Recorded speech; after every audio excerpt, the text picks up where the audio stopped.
Sometimes you get lucky with one ship, but you got to place a lot of bets in a lot of places, and hope that you cover some of your losses there. So the investment game, because whether we're investing capital, investing our time, investing our IP and our assets, is, the investment game is about, it's no different than signing artists. Some artists work out, some artists don't work out. Yeah, you hope you have some hits to cover some of your losses, and that's how we're approaching the internet as well. There's not going to be one business model that we're betting on. We're going to try different things, because we also know that the way the web works is it's not a one size fits all thing. There's not one website people like to go to. People want to go. It's not the way it used to be, where everybody just watched 1 to 3 TV channels. There's infinite choice, and so you have to be able. For everybody that likes to buy music, there's going to be a bunch of people who want to stream music for free. For everybody that wants to download music, there's people who want to watch the video instead. And so you really have to be in all places. Can you talk specifically about some of the bets that you've placed some interesting ones, some of the bets that Universal Music has placed, maybe categorically, or at least just here's a few that, for example, BuzzNet was an interesting investment. Not a lot of people maybe immediately gleaned why that made sense. You talked about it a little bit in your Q&A, but, BuzzNet is a great example of what we know at Universal is that it's all about the music, but from the fans' perspective, it's not just the music; it's about everything. The context is actually, I believe, more important than the content in some ways.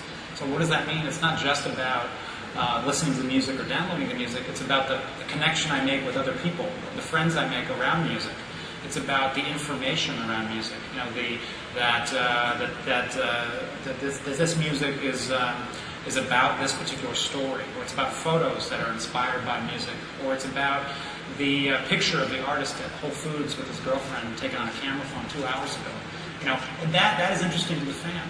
And so that has nothing to do with the music, but it's all about the context around the music. So BuzzNet is all about these passionate communities of people, whether it's about vampire gothic rock or Fall Out Boy or celebrity gossip photos, whatever it is. It's not just about the music or not just about the pictures. It's about the entire context that is driven by the passion for creative works.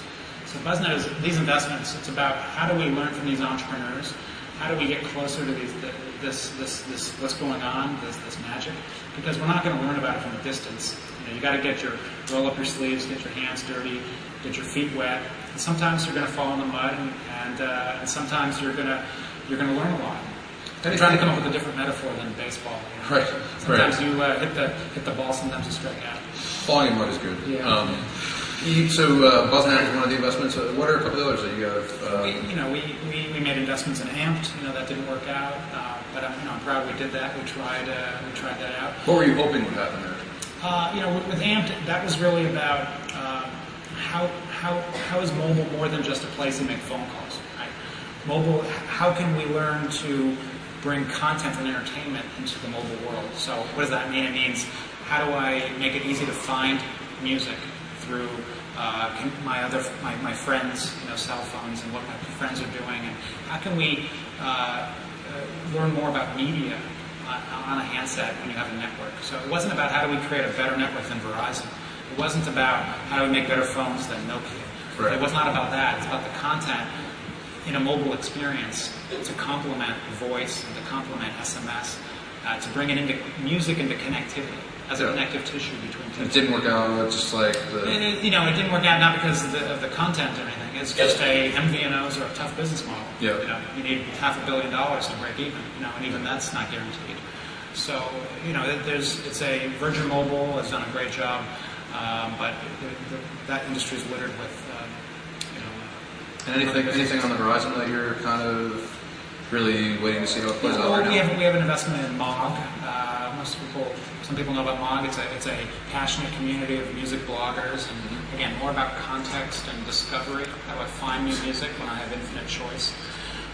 We have investments in Going.com, which is all about local events and what's going on tonight in my city, clubs and live music and shows, and how do I meet people who are at those events and connect with them later. So it's part dating, part city search, part MySpace, a little bit of all of that.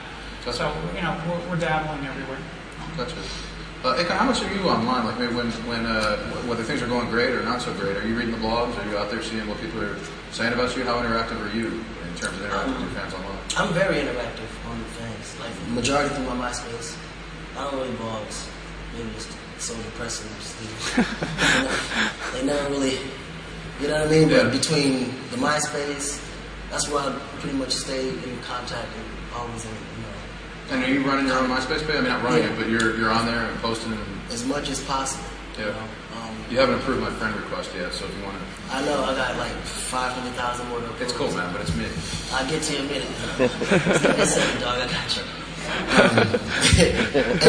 But I like to find a lot of my artists through hitlab.com. It's like a small network of just artists that just there for music only, musicians, writers, producers. Mm-hmm.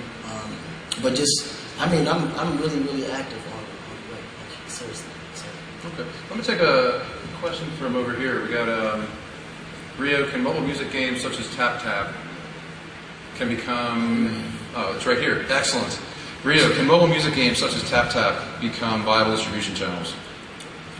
I think that it's not in the classical sense of of a distribution channel. It's not like iTunes or Amazon or Walmart, but they can become complements, to the music. So with Weezer, we have Weezer Christmas Tap Tap game on the iPhone. Yeah. It's not going to replace anything, but it's going to expand the pie. So if you like Weezer, you might buy the album, but you're going to have a different experience playing along with the music in the game. And so it's going to become a viable business, and it's going to become a viable experience for fans, but it's not going to be the place you go to find all your music. Mm-hmm.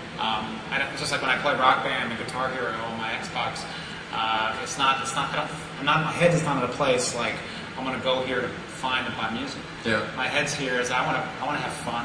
Although for younger kids, it's crazy. I mean, I have younger cousins who are like asking me about Cream now because they heard right. about it. So that's not a distribution channel. That's a discovery. Right. mechanism. I'm finding new music. I'm playing along with it. And yes, whether it's Cream or Wings or whatever, or the Beatles soon. You know what I mean.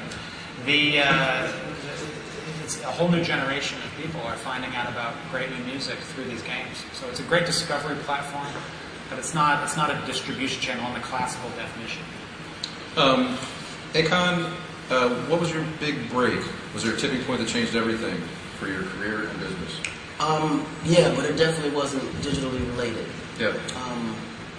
Like I was saying before, it was about finding new ways to just expand. And when I first came out with the record Locked Up, we didn't really have that energy that we needed, so we had to find other ways to market and promote it.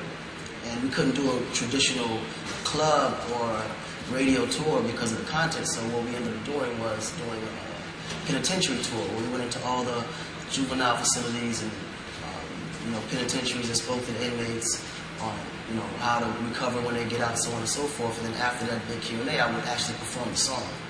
The big tipping point was by the time we finished and ended the tour, the inmates would actually call their families on three-way to call the radio station to request a song. And that's how we got our first airplay on the radio. And from there, it just expanded and went to identifying a niche. Absolutely. It's a tried and true business approach. Yeah. I think we have time for one more question. Question right there. Hello. How long have you been standing there? A while. Sorry about that. Hi, my name is Jody. Thank you. I represent a Senegalese French artist who has recorded in Fulani a song, a remake of Mama Africa for Akon. He's very much interested in Convict Records. I was wondering if I could get his material to you. Okay, we're gonna. We'll take care of that later. Thank you very much. Good job. Grab that from me. Thank you. So we'll actually finish with a question. Is there anyone who has a question in the audience right there? That's actually a question. Yeah. Perfect. I have a question for Akon regarding Kobe Adonis. Will you guys be using digital signage with him coming up? Do we have what? Kobe Adonis. Kobe, huh? Yeah, and T-Pain. Do you see digital signage being a big part of? Digital signage? Yeah, SRC, the label. Well, like signage is digital. Yeah, because pretty much, with majority of labels, we're pretty much creating digital labels. You know what I'm saying? And that's definitely the move that we're all headed to now. Like, in a minute, Con Live distribution is going to be completely digital in all aspects and however you can, including T-Pain, including Kobe, Lady Gaga. I mean, all of them will be moving and pushing everything digital. Absolutely. And good luck forever. Thank you, man. I appreciate it. Forever. I think it's a great place to end. Ladies and gentlemen, Akon, Real Creep, thank you very much. Yeah, appreciate it.